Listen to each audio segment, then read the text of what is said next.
ವಿಘ್ನರಾಜ ವಿಶುದ್ಧವಾಣಿ ವಿಶಿಷ್ಟ ವಿಷ್ಣು ವಿಶೇಷ ಶಂಕರ ವಾಯು ಜಲ ಗಗನ ಅನಲ ಅಣು ಓಂಕಾರ ಬ್ರಹ್ಮಾಂಡ ಆದಿಮಧ್ಯ ಅಂತದ ವ್ಯಾಪ್ತಕ್ಕೆ ಸಚ್ಚಿತ್ ಆನಂದ ಆತ್ಮಜ್ಞಾನಕ್ಕೆ ರೂಪು ನೂರರ ಶುದ್ಧ ಚೈತನ್ಯಕ್ಕೆ ನಮೋ ನಮಃ. ಗುರುಗಳೇ ನಮಸ್ತೆ. ನನ್ನ ಹೆಸರು ಸುರೇಶ್ ಅಂತ, ಶಿವಮೊಗ್ಗದಿಂದ ಮಾತಾಡ್ತಾ ಇದ್ದೀನಿ. ಬ್ರಹ್ಮಜ್ಞಾನ ಎಂದರೇನು? ಬ್ರಹ್ಮಜ್ಞಾನವನ್ನು ಎಲ್ಲರೂ ಪಡಿಬೋದು. ಹಾಗಾದ್ರೆ ಯಾಕೆ ಎಲ್ಲರೂ ಅದನ್ನು ಪಡೆಯಕ್ಕೆ ಆಗ್ತಾ ಇಲ್ಲ? ಬ್ರಹ್ಮಜ್ಞಾನದ ವೈಶಿಷ್ಟ್ಯತೆಗಳೇನು? ಇದ್ರ ಬಗ್ಗೆ ಸ್ವಲ್ಪ ತಿಳಿಸ್ಕೊಡಿ ಗುರುಗಳೇ. ಸುರೇಶ್ ನಮಸ್ಕಾರ. ಬಹಳ ಸಂಕೀರ್ಣವಾದ ಪ್ರಶ್ನೆಯನ್ನು ಕೇಳಿಬಿಟ್ಟಿದ್ದೀರಿ. ಬ್ರಹ್ಮಜ್ಞಾನ ಅಂದ್ರೇನು, ಯಾಕೆ ಎಲ್ಲರೂ ಪಡೆಯೋಕ್ಕಾಗಲ್ಲ ಅದನ್ನು, ಅದರ ವೈಶಿಷ್ಟ್ಯ ಏನು ಅಂತ ಕೇಳಿದ್ದೀರಿ.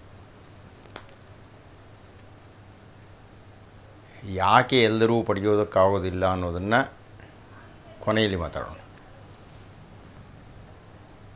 ಮೊದಲು ಬ್ರಹ್ಮಜ್ಞಾನ ಅಂದರೆ ಏನು, ಅದರ ವೈಶಿಷ್ಟ್ಯ ಏನು ಅನ್ನುವುದನ್ನು ಕುರಿತು ಚಿಂತನೆ ಮಾಡೋಣ. ಬ್ರಹ್ಮಜ್ಞಾನದಲ್ಲಿ ಎರಡು ಪದ ಇದೆ. ಒಂದು ಬ್ರಹ್ಮನ್, ಇನ್ನೊಂದು ಅದರ ಜ್ಞಾನ. ಕಿಂ ತದ್ ಬ್ರಹ್ಮ, ಕಿಂ ಅಧ್ಯಾತ್ಮ, ಕಿಂ ಕರ್ಮ ಪುರುಷೋತ್ತಮ, ಅಧಿಭೂತಂಚ ಕಿಂ ಪ್ರೋಕ್ತಂ, ಅಧಿದೈವಂ ಕಿಮುಚ್ಯತೆ, ಅಧಿಯಜ್ಞ ಕಥಂ ಕೋತ್ರಾದೇಹೇಸ್ಮಿನ್ ಮಧುಸೂದನ. ಈ ರೀತಿಯಾಗಿ ಹಲವು ಪ್ರಶ್ನೆಗಳನ್ನು ಅರ್ಜುನ ಕೃಷ್ಣನಲ್ಲಿ ಕೇಳ್ತಾನೆ. ಮೊದಲನೇ ಪ್ರಶ್ನೆನೇ ಕಿಂ ತತ್ ಬ್ರಹ್ಮ. ಆ ಬ್ರಹ್ಮನ್ ಅಂತಾರಲ್ಲಪ್ಪ, ಏನು ಹಾಗಂದರೆ ಅರ್ಥ ಏನು? ಬ್ರಹ್ಮನ್ ಅಂದರೆ ಅರ್ಥ ಏನು? ಅಕ್ಷರಂ ಬ್ರಹ್ಮ ಪರಮಂ. ಕೃಷ್ಣನ ಉತ್ತರ ಸೂಚ್ಯವಾಗಿ ಕೊಟ್ಟಿದ್ದಾನಲ್ಲ. ಅಕ್ಷರಂ ಅಂದರೆ ಕ್ಷರವಲ್ಲದ್ದು. ಕ್ಷರ ಅಂದರೆ ಮೃತ್ಯು ಅಂತ, ನಶಿಸಿ ಹೋಗುವುದು, ಪತಿತವಾಗುವುದು, ಇಲ್ಲದೇ ಹೋಗುವುದು, ಮಾಯವಾಗುವುದು, ಮುರಿದು ಹೋಗುವುದು, ಮುಕ್ಕಾವುದು ಇತ್ಯಾದಿ. ಕ್ಷರ ಅಂದರೆ ಅಕ್ಷರ. ಅಕ್ಷರಂ ಬ್ರಹ್ಮ ಪರಮಂ. ಪರಬ್ರಹ್ಮನಂದರೆ ಅರ್ಥ ಏನಯ್ಯ ಅಂದರೆ ಅದು ಅಕ್ಷರ. ಬಹಳ ಸೂಚ್ಯವಾಗಿ ಹೇಳ್ತಾನೆ ಕೃಷ್ಣ. ಆಮೇಲೆ ವಿವರಣೆ ಕೊಡ್ತಾನೆ. ಏನು ಶಾಶ್ವತವಾಗಿರತಕ್ಕಂಥದ್ದೇನು? ಭಾಳ ದೊಡ್ಡ ವಿಷಯ. ಭಾಳ ಸರಳವಾಗಿ, ತುಂಬ ಸ್ಥೂಲವಾಗಿ ಹೇಳಬೇಕು. ನಿಧಾನವಾಗಿ ನೀವು ಗ್ರಂಥಗಳನ್ನು ಅಧ್ಯಯನ ಮಾಡಬೇಕು.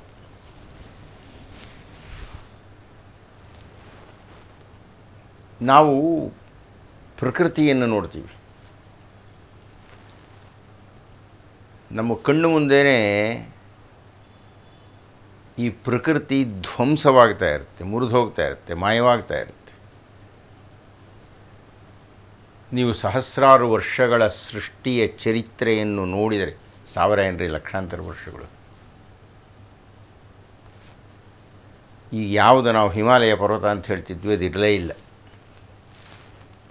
ಅಥವಾ ಏನು ಖಂಡಗಳು ಅಂತ ನಾವು ಮಾತಾಡ್ತಾ ಇದ್ದೀವಿ, ಆ ಖಂಡಗಳು ಒಂದು ಕಾಲದಲ್ಲಿ ಇರಲೇ ಇಲ್ಲ. ಇನ್ನು ಯಾವತ್ತೋ ಒಂದಷ್ಟು ಕೋಟಿ ವರ್ಷಗಳಾದ ಮೇಲೆ ಈ ಹಿಮಾಲಯ ಪರ್ವತವೇ ಇರೋದಿಲ್ಲ, ಮುರಿದೋಗ್ಬಿಡುತ್ತೆ, ಬಿದ್ದೋಗ್ಬಿಡುತ್ತೆ. ಭೂಭಾಗಗಳು ಏನಾಗುತ್ತೆ ಅಂತ ಗೊತ್ತಿಲ್ಲ. ಇಡೀ ಭೂಮಂಡಲವೇ ಸಿಡಿದು ಹೋಗ್ಬಿಡ್ಬೋದು. ಅಂದರೆ ಇದು ಯಾವುದು ಸ್ಥಿರವಾಗಿ ಕಾಣಿಸ್ತಾ ಇಲ್ವಲ್ಲ. ಗಿಡಮರಬಳ್ಳಿಗಳೋ, ಪಕ್ಷಿಗಳೋ, ಬೆಟ್ಟಗಳೋ, ನದಿಗಳೋ. ಸರಸ್ವತಿ ನದಿ ಅಂತ ಹೇಳ್ತಾರೆ, ಒಂದು ಕಾಲದಲ್ಲಿ ಹರಿತಾ ಇತ್ತಂತೆ ವೈದಿಕ ಕಾಲದಲ್ಲಿ. ಈಗ ಬತ್ತೋಗ್ಬಿಟ್ಟಿದೆ, ಕಾಣದೇ ಇಲ್ಲ ಸರಸ್ವತಿ ನದಿ. ಅಥವಾ 1000 ವರ್ಷಗಳ ಹಿಂದೆ ಗಂಗಾ ನದಿ ಹೇಗೆ ಹರಿತಾ ಇತ್ತೋ ಹಾಗೆ ಹರಿತಾ ಇಲ್ಲ, ಎಲ್ಲೋ ಬದಲಾವಣೆಗಳಾಗ್ಬಿಟ್ಟಿದೆ. ಇಲ್ಲದ ಪರ್ವತಗಳು ಸೃಷ್ಟಿಯಾಗಿ ಬಿಟ್ಟಿದೆ, ಇದ್ದ ಪರ್ವತಗಳು ನಶಿಸಿ ಹೋಗಿಬಿಟ್ಟಿವೆ. ಇನ್ನು ನಮಗೆ ಬಂದರೆ ಅದು ಎಷ್ಟು ಸಹಸ್ರ ವರ್ಷಗಳಿಂದ ಮನುಷ್ಯರು ಸತ್ತೋಗ್ತಾ ಇದ್ದಾರೋ. ನಮ್ಮ ದೇಹ ನೋಡಿದರೆ ಹುಡುಗರಾಗಿ ಜ್ಞಾಪಕ ಇದೆ, ಯುವಕರಾಗಿದ್ವಿ, ಈಗ ಮುದುಕರಾಗಿಬಿಟ್ಟಿದ್ದೀವಿ. ಇನ್ನೆಷ್ಟೋ ವರ್ಷಗಳಿಗೆ ನಾವು ಇರೋದಿಲ್ಲ. ಅಂದರೆ ನನ್ನ ದೇಹದಿಂದ ಆರಂಭ ಮಾಡಿಕೊಂಡು ಇಡೀ ಸೃಷ್ಟಿ, ಕಣ್ಣಿಗೆ ಕಾಣಿಸ್ತಾ ಇರತಕ್ಕಂಥದ್ದು, ಕಣ್ಣಿಗೆ ಕಾಣಿಸದೇ ಇರತಕ್ಕಂಥದ್ದು ಎಲ್ಲವೂ ಶಾಶ್ವತವಾಗಿ ಕಾಣಿಸ್ತಾ ಇಲ್ಲ. ಆದರೆ ಈ ಸೃಷ್ಟಿ ಯಾವುದೋ ಒಂದು ಅಂಕೆಗೆ ಬದ್ಧವಾಗಿ ನಡೀತಾ ಇದೆ. ದಿವಸ ಸುಮಾರು 6 ಗಂಟೆ ಹೊತ್ತು ಸರಿಯೇ ಸೂರ್ಯ ಕಾಣಿಸ್ತಾನೆ ನಮಗೆ. ಅಷ್ಟೊತ್ತು ಸರಿಯೇ ಭೂಮಿ ತಿರುಗಿ ನಿಂತುಕೊಳ್ಳುತ್ತಲ್ಲಿ. ಸೂರ್ಯನಿಂದ ಭೂಮಿ ಎಷ್ಟು ದೂರದಲ್ಲಿದೆಯೋ ಅದು ಆ ಕಡೆ ಹಾರು ಹೋಗಿಲ್ಲ ಅಥವಾ ಹತ್ತಿರ ಬಂದಿಲ್ಲ. ಮಳೆಗಾಲ, ಚಳಿಗಾಲ, ಸೆಕೆ ಮತ್ತೆ ಪುನರಾವರ್ತನೆ ಆಗ್ತಾ ಇದೆ. ನಮಗೆ ಬೇರೆ ಬೇರೆ ಜಾಗಗಳಲ್ಲಿ ಬೇರೆ ಬೇರೆ ತರಹ ಇರುತ್ತೆ. ಚಂದ್ರ ಅನ್ನುವವನು ಶುಕ್ಲ ಪಕ್ಷದಲ್ಲಿ ವೃದ್ಧಿಸ್ತಾನೆ, ಕೃಷ್ಣ ಪಕ್ಷದಲ್ಲಿ ಕಿರಿದಾಗ್ತಾ ಹೋಗ್ತಾನೆ, ಮಾಯ ಆಗ್ತಾನೆ ಅಮಾವಾಸ್ಯೆಯಲ್ಲಿ. ಇವೆಲ್ಲ ವೇಳಾಪಟ್ಟಿಗೆ ಅನುಗುಣವಾಗಿ ನಡೀತಾ ಇದೆ. ಅಂದರೆ ಈ ಪ್ರಕೃತಿಯನ್ನೆಲ್ಲ ನಿಯಂತ್ರಣ ಮಾಡ್ತಾ ಇರತಕ್ಕಂಥ ಯಾವುದೋ ಒಂದು ಶಕ್ತಿ ಇರಬೇಕು. ನನ್ನ ದೇಹವನ್ನು ನಿಯಂತ್ರಣ ಮಾಡೋಕ್ಕೆ ಯಾವುದೋ ಒಂದು ಶಕ್ತಿ ಇದೆಯಲ್ಲ ಒಳಗೆ, ಯಾವುದೋ ಒಂದು ಪ್ರಾಣ ಅಂತಿರೋ, ಆತ್ಮ ಅಂತಿರೋ, ಜೀವ ಅಂತಿರೋ, ಏನೋ ಹೇಳ್ತಿರಲ್ಲ. ಕಣ್ಣು ನೋಡಲಿಕ್ಕೆ ಕೊಟ್ಟಿರತಕ್ಕಂಥ ಯಾವುದೋ ಒಂದು ಶಕ್ತಿ, ಕೈಯನ್ನು ಹೀಗೆ ಎತ್ತಲಿಕ್ಕೆ, ನಾನು ಮಾತಾಡೋದಕ್ಕೆ, ನೀವು ನೋಡ್ತಾ ಇರೋದಕ್ಕೆ, ಇದಕ್ಕೆಲ್ಲ ಯಾವುದೊಂದು ಶಕ್ತಿ ನಮ್ಮ ದೇಹದಲ್ಲಿ ಕೆಲಸ ಮಾಡ್ತಾ ಇದೆಯಲ್ಲ, ಆತ್ಮಶಕ್ತಿ ಎನ್ನತಕ್ಕಂಥದ್ದು. ಅದನ್ನು ನೀವು ನೆನಪಿಸ್ಕೊಂಡ್ರೆ ನಿಮಗೆ 5 ವರ್ಷದವರಿದ್ದಾಗಿನ ತನಕ ಏನಾದ್ರು ನೆನಪು ಹೋಗ್ಲಿಕ್ಕೆ ಸಾಧ್ಯ. ಆದರೆ ಅಲ್ಲಿಂದ ಇಲ್ಲಿ ತನಕ ಆ ಶಕ್ತಿ ಹಾಗೇ ಇದೆ. ನಿಮ್ಮ ದೇಹ ಬದಲಾವಣೆ ಆಗ್ತಾ ಇದ್ರೂ, ಪ್ರಕೃತಿಯಲ್ಲಿ ಏನೇನೇ ಬದಲಾವಣೆಗಳಾಗ್ತಾ ಇದ್ರೂ, ದೇಹವು ಪ್ರಕೃತಿಯ ಒಂದು ಅಂಗವೇ. ಅಂದರೆ ದೇಹ ಬದಲಾವಣೆ ಆಗ್ತಾ ಇದ್ದರೂ, ಪ್ರಕೃತಿ ಬದಲಾವಣೆ ಆಗ್ತಾ ಇದ್ರೂ, ಬದಲಾವಣೆ ಆಗದೇ ಇರತಕ್ಕಂಥ ಒಂದು ಶಕ್ತಿ ನಮ್ಮ ದೇಹದ ಒಳಗೆ ಆತ್ಮ ಅನ್ನತಕ್ಕಂಥದ್ದು ಇದೆ. ದೇಹದ ಮಿತಿಯಲ್ಲಿ ಶಾಶ್ವತವಾಗಿರತಕ್ಕಂಥದ್ದು ಆತ್ಮವಾದರೆ, ಸೃಷ್ಟಿಯ ಮಿತಿಯಲ್ಲಿ ಶಾಶ್ವತವಾಗಿರತಕ್ಕಂಥದ್ದು ಬ್ರಹ್ಮನ್. ಅಂದರೆ ಬ್ರಹ್ಮನ್ ಅಂದರೆ ಏನಪ್ಪ ಅಂದರೆ, ಈ ಇಡೀ ಸೃಷ್ಟಿಯನ್ನು ನಿಯಂತ್ರಣ ಮಾಡ್ತಾ ಇರತಕ್ಕಂಥ ಯಾವುದೋ ಒಂದು ಅದೃಶ್ಯ ಅನಿರೂಪಿತವಾದಂಥ ಒಂದು ದಿವ್ಯವಾದ ಶಕ್ತಿ. ಜ್ಞಾನ ಅಂದ್ರೇನು? ಅಧ್ಯಾತ್ಮಜ್ಞಾನ ನಿತ್ಯತ್ವಂ ತತ್ವಜ್ಞಾನಾರ್ಥಲಕ್ಷಣಂ.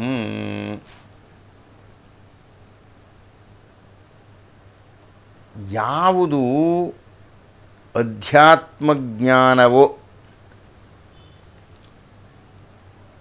ಅಧ್ಯಾತ್ಮಜ್ಞಾನವೇ ಅಂದರೆ ಏನು? ಅಧ್ಯಾತ್ಮ ಅಂದರೆ ಏನು? ಅರ್ಜುನ ಕೇಳಿದ್ದಾನಲ್ಲ, ಕಿಂ ತದ್ ಬ್ರಹ್ಮ ಕಿಂ ಅಧ್ಯಾತ್ಮಂ. ಅಧ್ಯಾತ್ಮ ಅಂದರೆ ಏನು? ಅಕ್ಷರಂ ಬ್ರಹ್ಮ ಪರಮಂ ಸ್ವಭಾವೋ ಅಧ್ಯಾತ್ಮ ಉಚ್ಯತೆ. ಅಧ್ಯಾತ್ಮ ಅಂದರೆ ಅರ್ಥ ಏನಪ್ಪ ಅಂದರೆ, ಆ ಬ್ರಹ್ಮದ ಸ್ವಭಾವವನ್ನು ಅರ್ಥ ಮಾಡಿಕೊಂಡಿರೋದು, ಅಥವಾ ಬ್ರಹ್ಮದ ಸ್ವಭಾವ ಹೀಗೆ, ಬ್ರಹ್ಮನಂದರೆ ಹೀಗೆ ಅನ್ನತಕ್ಕಂಥದ್ದು ಅಧ್ಯಾತ್ಮ. ಅಂದರೆ ಬ್ರಹ್ಮದ ವಿವರಣೆಯನ್ನು ಕೊಡತಕ್ಕಂಥದ್ದು ಅಧ್ಯಾತ್ಮ. ಹೀಗಾಗಿ ಬ್ರಹ್ಮಜ್ಞಾನ ಅಂದರೆ ಅಧ್ಯಾತ್ಮ ಜ್ಞಾನ. ಇವು ಮೊದಲನೇ ಪ್ರಶ್ನೆ. ಬ್ರಹ್ಮಜ್ಞಾನ ಅಂದರೆ ಏನು? ಹೀಗಾಗಿ ಬ್ರಹ್ಮಜ್ಞಾನವನ್ನು ಅರಿಯಬೇಕಿದ್ದರೆ ಅಧ್ಯಾತ್ಮಜ್ಞಾನವನ್ನು ಅರ್ಥ ಮಾಡಿಕೊಳ್ಳಬೇಕು. ಮತ್ತೊಮ್ಮೆ, ಬ್ರಹ್ಮಜ್ಞಾನ ಅನ್ನತಕ್ಕಂಥದ್ದು ನಮ್ಮೆಲ್ಲ ಸೃಷ್ಟಿಯ ಮೂಲವಾಗಿ, ನಮ್ಮ ಸೃಷ್ಟಿಯನ್ನು ನಿಯಂತ್ರಣ ಮಾಡ್ತಾ ಇರತಕ್ಕಂಥ ಯಾವುದೋ ಒಂದು ಅದೃಶ್ಯ ಶಕ್ತಿ. ನಮ್ಮ ದೇಹದ ಒಳಗೆ ಇರತಕ್ಕಂಥ ಆತ್ಮಶಕ್ತಿಯನ್ನು ನಾವು ಹೇಗೆ ದರ್ಶನ ಮಾಡಲಿಕ್ಕೆ ಸಾಧ್ಯವಿಲ್ಲವೋ, ಹಾಗೆ ಈ ಸೃಷ್ಟಿಯ ನಿಯಂತ್ರಣ ಮಾಡ್ತಾ ಇರತಕ್ಕಂಥ ಆ ಬ್ರಹ್ಮಶಕ್ತಿಯನ್ನು ದರ್ಶನ ಮಾಡೋಕ್ಕಾಗೋದಿಲ್ಲ. ಅದು ಅದೃಶ್ಯ. ಆ ಅದೃಶ್ಯ ಶಕ್ತಿಯ ವಿವರಣೆ, ಆ ಅದೃಶ್ಯ ಶಕ್ತಿಯನ್ನು ಹೇಗೆ ಪಡೆಯಬಹುದು ಅನ್ನೋದು, ಆ ಅದೃಶ್ಯ ಶಕ್ತಿ ಎಲ್ಲಿದೆ, ಹೇಗಿದೆ, ಏನಾಗಿದೆ, ಅದರ ವಿಧಿವಿಧಾನಗಳೇನು, ಇದನ್ನು ತಿಳಿಸತಕ್ಕಂಥ ಶಾಸ್ತ್ರವನ್ನು ಅಧ್ಯಾತ್ಮಶಾಸ್ತ್ರ ಅಂತ ಕರೆದು. ಹೀಗಾಗಿ ಬ್ರಹ್ಮಜ್ಞಾನ ಅಂದರೆ ಅಧ್ಯಾತ್ಮಜ್ಞಾನ, ಅಧ್ಯಾತ್ಮಜ್ಞಾನ ಅಂದರೆ ಬ್ರಹ್ಮಜ್ಞಾನ. ಏನಪ್ಪ ಸುರೇಶ್, ಇದರ ವೈಶಿಷ್ಟ್ಯ ಏನು? ಬೇರೆಯ ಜ್ಞಾನಗಳಿಗೆ ಒಂದು ಶಾಲೆ ಇರುತ್ತೆ, ಒಂದು ಕಾಲೇಜ್ ಇರುತ್ತೆ, ಒಂದು ವಿಶ್ವವಿದ್ಯಾನಿಲಯ ಇರುತ್ತೆ, ಉಪಾಧ್ಯಾಯರು, ಉಪನ್ಯಾಸಕರು, ಪ್ರಾಧ್ಯಾಪಕರು ಮಾರ್ಗದರ್ಶನ ಮಾಡಲಿಕ್ಕೆ ಇರ್ತಾರೆ.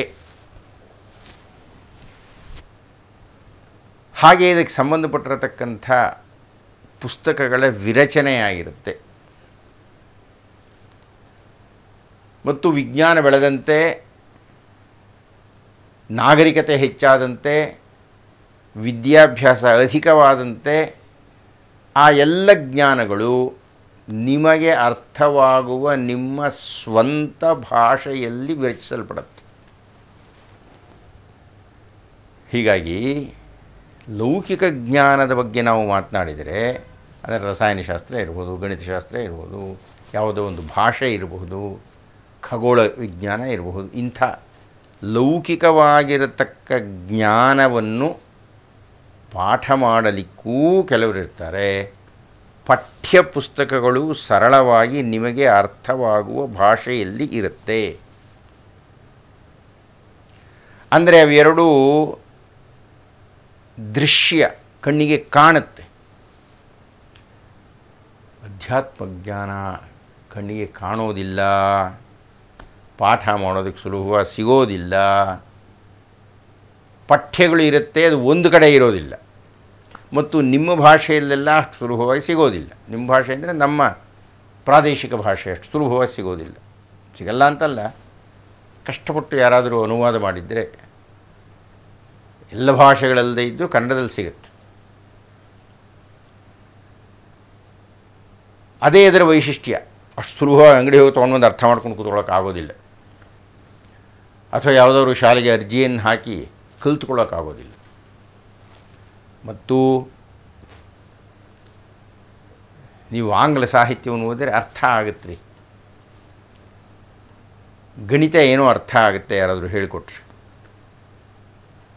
ಭೌತಶಾಸ್ತ್ರ ಪ್ರಯೋಗಾಲಯದಲ್ಲಿ ಅರ್ಥ ಆಗುತ್ತೆ. ಆದರೆ ಅಧ್ಯಾತ್ಮ ಜ್ಞಾನ ಅಷ್ಟು ಸುಲಭವಾಗಿ ಅರ್ಥವಾಗುವುದಿಲ್ಲ. ಶಾಲೆಯಲ್ಲಿ ಹೋಗಿ ಕುಳಿತು ಕಲಿತು ಅಧ್ಯಯನ ಮಾಡಿದಷ್ಟು ಸುಲಭ ಅಲ್ಲ.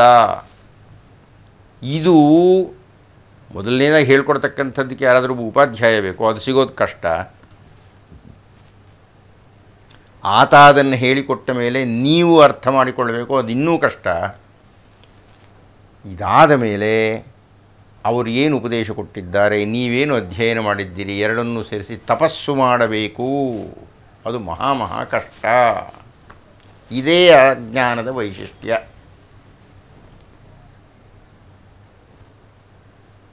ಇದೀಗ ನಿಮ್ಮ ಕೊನೆಯ ಭಾಗ. ಬ್ರಹ್ಮಜ್ಞಾನ ಎಲ್ಲರಿಗೂ ಯಾಕೆ ಸಿಗಲ್ಲ? ನೀವು ಯಾವುದೇ ಧೋರಣೆಯಲ್ಲಿ ಆ ಪ್ರಶ್ನೆಯನ್ನು ಕೇಳಿರಿ,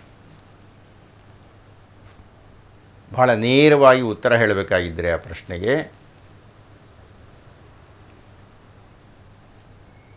ಈಗ ಲೌಕಿಕ ವಿದ್ಯೆಗಳ ಬಗ್ಗೆ ಮಾತಾಡೋಣ. ಸಿಕ್ಬಿಡುತ್ತಾ ಅಷ್ಟು ಸುಲಭವಾಗಿ? ವೈದ್ಯ ವಿಜ್ಞಾನ ಎಲ್ಲರೂ ತೆಗೆದುಕೊಳ್ಳಬಹುದು, ಆದರೆ ಎಲ್ಲರೂ ವೈದ್ಯರಾಗಲಿಕ್ಕೆ ಸಾಧ್ಯ ಇಲ್ಲ. ತಂತ್ರಜ್ಞಾನ ಎಲ್ಲರೂ ತೆಗೆದುಕೊಳ್ಳಬಹುದು, ಪಠ್ಯಗಳಿದೆ, ಉಪಾಧ್ಯಾಯರಿದ್ದಾರೆ, ಆದರೆ ಎಲ್ಲರೂ ತಾಂತ್ರಿಕರಾಗಲ್ಲ. ಯಾರು ಬೇಕಾಗಿದ್ದರೂ ಶಾಸಕರಾಗಬಹುದು, ಎಲ್ಲರೂ ಆಗಲಿಕ್ಕೆ ಸಾಧ್ಯ ಇಲ್ಲ. ಅಂದರೆ ಅರ್ಥ ಏನ್ರಿ? ಯಾವುದೇ ವಿದ್ಯೆಯನ್ನು ಎಲ್ಲರೂ ಪಡೆಯಲು ಸಾಧ್ಯವಿಲ್ಲ. ಯಾರು ಬೇಕಾದ್ರೂ ಕಲಿಯಬಹುದು ಅಂತ ಇದ್ರೂ, ಅದಕ್ಕಾಗಿ ಕಾಲೇಜ್ಗಳು ಇದ್ದರೂ ಅದಕ್ಕಾಗಿ ಪ್ರಾಧ್ಯಾಪಕರುಗಳು ಇದ್ದರೂ ಎಲ್ಲರೂ ಎಲ್ಲ ವಿದ್ಯೆಯೂ ಕಲ್ತ್ಕೊಳ್ಳೋಕ್ಕಾಗಲ್ವಲ್ಲಪ್ಪ. ಇದು ದೃಶ್ಯವಾಗಿರತಕ್ಕಂಥ ಪಾಠ್ಯಗಳು ಇರತಕ್ಕಂಥ ಉಪನ್ಯಾಸಗಳು ಇರತಕ್ಕಂಥದ್ದರಲ್ಲೇ ಸಾಧ್ಯ ಇಲ್ಲ. ಎಲ್ಲರೂ ವೈದ್ಯರಾಗಲಿಕ್ಕೆ ಸಾಧ್ಯ ಇಲ್ಲವಲ್ಲ. ಅಂದಮೇಲೆ ಪಠ್ಯವೇ ಸಿಗುವುದು ಕಷ್ಟವಾಗಿದ್ದಾಗ, ಹೇಳಿಕೊಡ್ತಕ್ಕಂಥ ಉಪಾಧ್ಯಾಯರುಗಳೇ ಭಾಳ ಕಠಿಣವಾಗಿದ್ದಾಗ ಅದು ಹೇಗೆ ಎಲ್ರಿಗೂ ಸಿಗುತ್ತೆ? ಬ್ರಹ್ಮಜ್ಞಾನ ಸಿಗಬೇಕಾದ್ರೆ ಮೊದಲು ಬ್ರಹ್ಮಜ್ಞಾನಿಯೊಬ್ಬ ಸಿದ್ಧ ಇರಬೇಕು. ಆತನನ್ನು ನೀವು ಆಶ್ರಯಿಸಬೇಕು. ಆತ ನಿಮಗೆ ಹೇಳ್ಕೊಡೋಕೆ ತಯಾರಿರಬೇಕು. ಆತ ಹೇಳಿಕೊಟ್ಟಿದ್ದು ನೀವು ಕಲಿಬೇಕು. ನೀವು ಕಲಿತು ತಪಸ್ಸು ಮಾಡಬೇಕು. ಆಮೇಲೆ ಬ್ರಹ್ಮಜ್ಞಾನ ಲಭ್ಯವಾಗಬೇಕು. ಆದ್ದರಿಂದ ಬ್ರಹ್ಮಜ್ಞಾನ ಅನ್ನುವುದು ಅಷ್ಟು ಸುಲಭವಲ್ಲ. ಬ್ರಹ್ಮಜ್ಞಾನ ಎಲ್ಲರಿಗೂ ಅಲ್ಲ. ಬ್ರಹ್ಮಜ್ಞಾನಕ್ಕಾಗಿ ವಿಶೇಷವಾದಂಥ ನಿರೀಕ್ಷಣೆ ಅಂದರೆ ತಪಸ್ಸು ಇದೆ. ಅದನ್ನು ಮಾಡಿದರೆ ನಿಮಗೆ ಬ್ರಹ್ಮಜ್ಞಾನ ಸಿಗಬಹುದು. ನೀವು ವಿಶ್ವಾಮಿತ್ರರಾದರೆ ಅವರು ಬ್ರಹ್ಮಜ್ಞಾನಿಯಾಗಲಿಕ್ಕೆ ಎಷ್ಟು ಕಷ್ಟಪಟ್ಟರು ಅನ್ನುವುದನ್ನು ನೀವು ನೋಡಿದ್ದರೆ, ಅಧ್ಯಯನ ಮಾಡಿದ್ದರೆ, ಆ ಕಷ್ಟಗಳನ್ನೆಲ್ಲ ನೀವು ಪಡಲಿಕ್ಕೆ ಸಾಧ್ಯ ಆದರೆ ಬ್ರಹ್ಮಜ್ಞಾನ ಸಿಗುತ್ತೆ. ನಮಸ್ಕಾರ. ಪೂಜ್ಯ ಗುರುಗಳಿಗೆ ವಂದನೆ. ನಾನು ರವೀಂದ್ರ ಅಂತ BTM ಲೇಔಟ್ನಿಂದ ಮಾತಾಡ್ತಾ ಇದ್ದೀನಿ. ನನ್ನ ಸಂದೇಹ ಏನು ಅಂತಂದ್ರೆ, ವ್ಯಕ್ತಿ ಸತ್ತ ನಂತರ ಆ ಆತ್ಮಕ್ಕೆ ಇಲ್ಲಿನ ಸಂಬಂಧಗಳೆಲ್ಲ ಬಿಟ್ಟು ಹೋಗುತ್ತೆ ಮತ್ತು ಈ ಸಂಬಂಧಗಳ ಸ್ಮರಣೆಯೂ ಅದಕ್ಕೆ ಇರುವುದಿಲ್ಲ. ನಾವು ಇಹಜನ್ಮ ಋಣಾನುಬಂಧ ನಿವೃತ್ತ್ಯರ್ಥಂ ಅಂತ ಹೇಳಿ ಧರ್ಮೋದಕವನ್ನು ಕೊಟ್ಟಿರುತ್ತೇವೆ. ಶ್ರೀಕೃಷ್ಣ ಕೂಡ ಅರ್ಜುನನ್ಗೆ, ನಿನಗೂ ನನಗೂ ಇಬ್ಬರಿಗೂ ಅನೇಕ ಜನ್ಮಗಳಾಗಿದೆ, ಅವೆಲ್ಲವೂ ನನಗೆ ಜ್ಞಾಪಕ ಇದೆ, ನಿನಗಿಲ್ಲ ಎಂದೇ ಹೇಳಿದ್ದಾನೆ.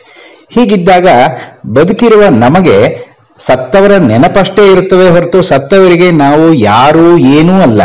ಹೀಗಿರುವಾಗ ನಾವು ಶ್ರಾದ್ದಾದಿಗಳನ್ನು ಮಾಡುವುದು ಬದುಕಿರುವ ನಮ್ಮ ಜ್ಞಾಪಕದ ಕೃತಜ್ಞತೆಗಾಗಿ ಅಲ್ಲದೆ ಅದರಿಂದ ಸತ್ತವರಿಗೆ ಯಾವ ರೀತಿಯ ಉಪಯೋಗವೂ ಇಲ್ಲ. ಕೇವಲ ವಸು ರುದ್ರ ಆದಿತ್ಯ ದೇವತೆಗಳಿಗೆ ನಾವು ಶ್ರಾದ್ದದ ಮೂಲಕ ಪೂಜೆ ಸಲ್ಲಿಸುತ್ತೇವೆ ಎಂದು ನನ್ನ ಯೋಚನೆ. ಇದು ಸರಿಯೇ? ಅವರವರ ಕರ್ಮಕ್ಕೆ ಅನುಸಾರವಾಗಿ ಸತ್ತವರ ಭಾಗ್ಯವೇ ಹೊರತು ನಮ್ಮ ಶ್ರಾದ್ದಾದಿಗಳು ಕೇವಲ ನಮ್ಮ ಸಮಾಧಾನಕ್ಕಲ್ವೇ? ದಯಮಾಡಿ ತಮ್ಮ ಮಾರ್ಗದರ್ಶನ ಈ ವಿಷಯದಲ್ಲಿ ಕೋರ್ತಾ ಇದ್ದೀನಿ. ನಮಸ್ಕಾರ.